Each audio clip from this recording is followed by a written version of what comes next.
자, 요번에는 기출령 12번 실험 설계의 타당성에 대해서 보도록 하겠습니다. 실험 설계 타당성, 여기 내적 타당성하고 외적 타당성 두 가지 타당성이 있어요. 우리가 요건 여러분들이 나중에 우리가 타당도라고 하는 거랑 헷갈리면 안 돼요. 여기 실험 설계에서 타당성을 이야기를 하는 겁니다.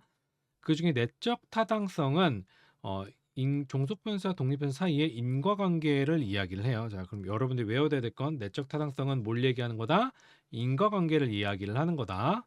자, 인과관계의 어떤 세 가지 조건이 뭐라 그랬어요? 뭐 시간적 우선성이랑 공변 원리랑 과외변인 통제 이 세 가지라고 이야기를 했어요. 자, 근데 내적 타당성이 저하될 경우, 내적 타당성이 저하됐다라고 하는 거는 인과관계가 이제 말이 안 된다는 거예요. 인과관계가 설정되지 않았을 때는 실험 결과를 당연히 수용할 수 없죠. 왜냐하면 실험은 뭘 하려고 하는 거야?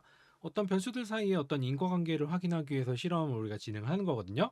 근데 이게 인과관계가 저하되면은 실험 결과를 갖다 우리가 용납할 수가 없게 되는 거죠.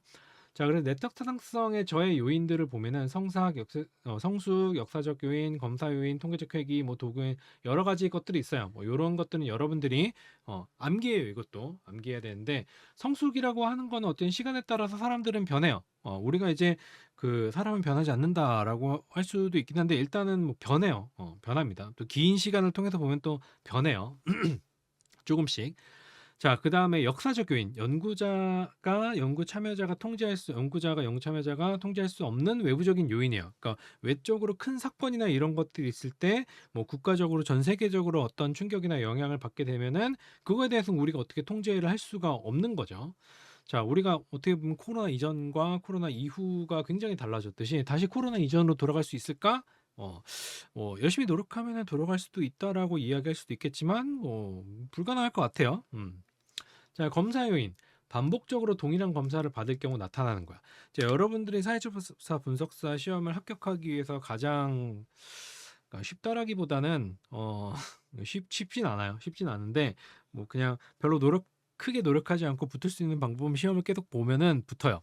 매번 할 때마다 시험을 보다 보면은 어떤 그러니까 어떤 문제가 나오겠거니라는 게 알기 때문에 급한 게 아니면은 뭐 그냥 이제 시험을 여러 번 보면은 어떻게든 붙게 돼 있습니다. 그게 검사 요인이에요. 그러니까 대학에서도 공부를 할 때 물론 다 그런 건 아니지만 재수강을 하면은 어떤 시험 성적을 좀 더 잘 받게 되는 것도 어떻게 보면은 검사 요인이라고 이야기할 수 있습니다. 뭐 그렇다고 이제 모든 사람들이 재수강을 한다고 해서 다 좋은 점수를 받는 건 아닌 것 같아요. 자, 통계적 회귀 반복적으로 특징될 경우 연구 참여의 점수가 평균으로 수렴하는 것. 이게 뭐냐면은 처음에 그 우연히 굉장히 그 점수를 잘 봤어. 내가 배치고사를 보는데 어 계속 이겼단 말이야. 그래서 처음에 이제 시작할 때 뭐 약간 이제 다이아 갈까 말까 다이아 갈까 말까 이랬는데 딱 이제 배치고사 끝나고 다이아 배치 받고 나서 이제 그 위로 올라가야지라고 하는데 어떻게 돼? 계속 지고 왔다 갔다 하다가 결국 어디로 가요? 골드로 떨어지게 되는 거. 그런 것들이 어떻게 보면 이제 그 통계적 회귀라고 이야기를 할 수가 있습니다. 자, 그다음에 도구 요인. 측정 도구가 대상의 속성을 정확하게 측정해. 요건 이제 어떻게 보면은 도구 자체의 문제라고 이야기를 할 수 있겠죠. 뭐 지능을 재야 되는데 뭐 그냥 지능 검사가 약간 조금 상태가 안 좋다거나 뭐 정확하게 측정하지 못하는 도구라고 하면은 도구 요인이 있을 수도 있겠고 예를 들어서 뭔가 길이를 재는 그 줄자예요. 줄자인데 줄자가 어떻게 보면 늘어나면 돼, 안 돼? 늘어나면 안 되지. 우리가 보관이 편하게 하려고 이런 식으로 이제 말아서 하는 거지. 얘가 조금만 그 힘을 준다고 해서 쫙 늘어나게 되면은 어떻게 해요? 길이를 제대로 잴 수가 없겠죠. 그런 것들이 어떻게 보면 도구 요인이라고 이야기할 수 있습니다. 자, 탈락.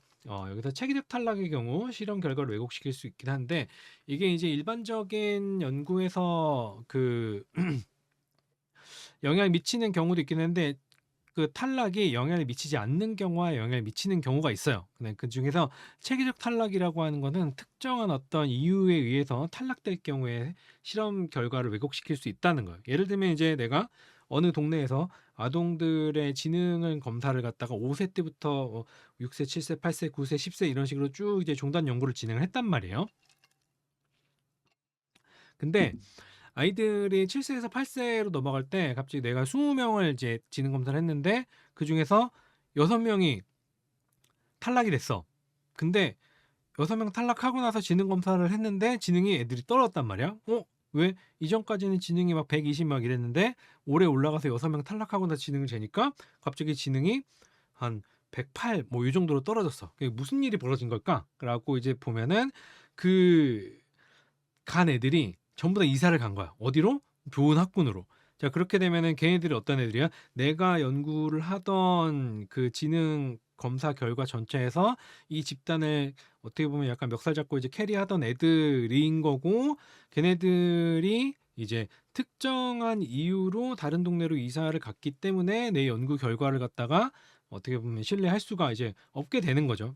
어떻게 보면은 갑자기 지능이 조금 증가하다가 이때 갑자기 푹 떨어졌단 말이야. 자, 그러면 이제 뭔가 이제 문제가 일어난 거죠. 그런 것들이 시험 결과를 왜곡시킬 수 있다라는 거고요. 선별, 연구자가 집단을 구분할 때 의도가 개입하는 경우 발생할 수 있어요. 그러니까 내가 어떤 연구를 할 때 연구 결과를 나오기 위해서 어떻게 보면 요거는 그 독립 변수를 조작을 하는 게 아니라 그냥 실험 자체를 조작을 하는 거지. 이건 나쁘게 조작을 하는 거예요. 의도가 개입된 경우 결과를 잘 나오게 하기 위해서 의도적으로 특정 집단의 어떤 좋은 특성을 가지고 있는 사람을 밀어넣고 다른 집단에다가 약간 좀 그 떨어지는 능력을 가진 사람들로 이제 밀어넣게 되면은 그런 선별이 되는 거고. 자, 모방 같은 게 실험 집단과 통제 상호작용할 경우 두 집단의 행동이 유사해져. 그러니까 통제 집단이라고 하는 거는 뭐 여러 가지 그 특성인데 처치를 하지 않는 것도 통제라고도 이야기를 해요. 자, 아무튼 그러니까 이 사람들은 아무런 자극도 받지 말아야 되는데 이 실험 집단이랑 상호작용을 하면서 뭐 예를 들면 이제 그 경기에 뭐 게임을 하는 방식, 예를 들면 이제 뭐 그 오징어 게임이라 할 때 뭐 지금 이제 영화 내용이랑 좀 다르긴 한데 내용을 알고 있는 사람과 내용을 알지 못하는 사람의 어떤 수행 그 뭐지? 그 게임 통과율의 차이를 이제 본다고 했을 때 내용을 알고 있는 사람들은 잘 통과하겠지. 근데 내용을 모르는 사람, 다음 게임의 내용을 모르는 사람들은 어떻게 하는 거 어떻게 하는 거야 뭐 이러면서 이제 막 그 혼란이 될 수가 있잖아요. 근데 이 둘이 어떻게 내 게임 내용을 아는 사람이 몰라야 되는 집단에 어떻게 게임을 하는 거라고 알려준단 말이야. 그럼 어떻게 돼요? 그러면 이쪽 집단도 두 통과율이 굉장히 비슷해지겠죠. 내용을 몰라야 되는 집단. 그런 것들이 이제 문제가 될 수 있습니다. 자, 그다음에 이제 내적 타당성은 요 정도로 외적 타당성은 실험 결과를 일상의 확대에 적용할 수 있는 정도라고 이야기를 해요. 뭐 이걸 생태학적 타당성이라고도 이야기를 하는데 실험은 통제된 상태에서 진행하나 일상은 실험에서 고려지는 여러 요소들이 자, 이게 뭐예요? 인생은 실전이라는 말이에요. 그러니까 실제로 이제 우리 이론하고 실전하고는 굉장히 다르다라는 건데 실험에서 밝혀진 결과가 현실에서 발현되기는 어려워요. 자, 외적 타당성에 영향을 미친 요인들은 표본의 대표성. 그러니까 내가 연구한 표본이 정말 이 연구를 이제 적용할 수 있는 그 모집단을 대표하는 거냐? 뭐 이만한 표본이 있는데 여기서 골고루 뽑아갖고 이 모집단을 대표할 만한 샘플을 뽑아야 되거든요. 근데 어떤 특정 집단에서 이렇게 뽑게 되면은 이 샘플은 전체 모집단에서 요 정도만 반영을 하게 되는 거죠. 그렇게 되면은 전체로 내 샘플을 갖다가 이 전체로 일반화시키기에는 조금 어렵게 되는 거죠. 자, 실험과 현실의 조건의 유사성인데 일단은 실험은 현실하고 조건을 유사하게 만들 수가 없어요. 만들 수가 없기 때문에 그래서 이제 어떤 바로 적용되기 어려운 부분들도 있는 거고 대신에 조건들이 유사할수록 외적 타당성이 높아지긴 하겠죠. 그다음에 요구 특성과 기대 효과, 연구 참여자가 실험 상황을 의식해서 행동이나 반응을 달리할 경우 이제 호선 효과. 예를 들면 이제 뭐 어떻게 하면은 뭐 간단히 얘기하면 호선 효과가 어떻게 하면은 사람들을 더 갈궈서 쥐어짜내 갖고 일을 시킬까에 대한 연구였어요. 근데 뭐 불 끄고 켜고 막 이렇게 하는 것들을 갖다가 일한 노동자들이 어떻게 해석했냐면 이 사측에서 우리를 위해서 이 여러 가지 굉장히 노력을 하는구나라고 인식을 해버리고 더 열심히 일을 했다라고 하는 일화예요. 뭐 대충 요약하면 그래요. 자, 그래서 반응을 어떻게 보면 의도를 갖다가 굉장히 다르게 해석을 해가지고 뭐 긍정적으로 이제 결과가 나오게 된 거죠. 그런 거랑 실험에 대한 기대로 인해 달라진 것 같은 느낌을 받았을 경우 이제 위약 효과, 플라시보 효과라고 이야기를 하죠. 그런 것들 때문에 외적 타당성에 영향을 주기도 하고 표본의 크기가 증가할수록 외적 타당성 왜냐하면 표본의 크기가 모집단이 이만큼 있어. 내가 샘플을 이만큼 뽑은 거하고 이만큼 뽑은 거하고 둘 다 여기서 뽑은 거거든요. 누가 훨씬 더 모집단을 대표할 만한 사이즈인 것 같아요? 당연히 이쪽이 훨씬 더 이 큰 게 모집단을 더 대표할 만한 사이즈. 왜 더 많이 뽑혔으니까.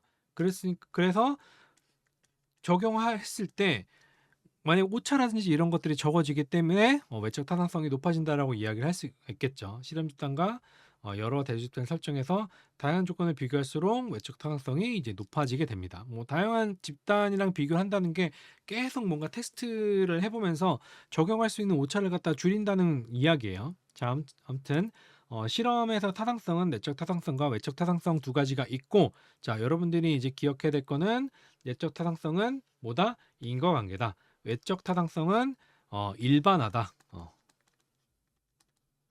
일반화할 수 있는 정도. 자, 내적 타당성의 여러 가지 저의 요인들은 여러분들 꼭 기억을 해두셔야 됩니다. 자, 그럼 이제 문제를 풀어보도록 하겠습니다. 측정이 반복된다라고 하는 거는 뭐예요? 이거는 계속 뭔가 검사하는 거죠. 학습 효과를 실험 대상자의 반응에 영향을 미치는 것은 시험 효과가 되는 거죠. 그래서 얘는 정답이 3번이고요. 성숙은 시간이 지나면서 사람이 이제 변하니까 뭐 측정도 변하게 되고 여러 가지 변하게 된다는 거고, 통적 회귀는 반복하면 평균으로 된다는 거고, 실험 대상의 소멸은 이제 탈락을 이야기를 하는 겁니다. 그래서 정답은 3번이에요. 자, 다음 중 실험 설계의 내적 타당도를 저해하는 요인으로 맞지 않는 것은 특정 사건의 영향. 이것도 이제 내적 타당도를 위협하겠죠. 변화에 따른 이거 성숙이죠. 사전 검사의 영향. 이거는 검사 효과고, 반작용 효과는 이거는 모르겠다. 요거는 이제 어떻게 보면은 우리가 요구 특성이라든지 외적 타당도에 영향을 미치는 거랑 비슷한 얘기가 될 것 같은데, 자, 그래서 얘는 답이 4번입니다. 자, 이렇게 해서 실험 설계에서 타당성에 대해서 간단히 알아봤고요. 우리 다음 기출 유형에서 다른 내용을 또 보도록 하겠습니다. 수고하셨습니다.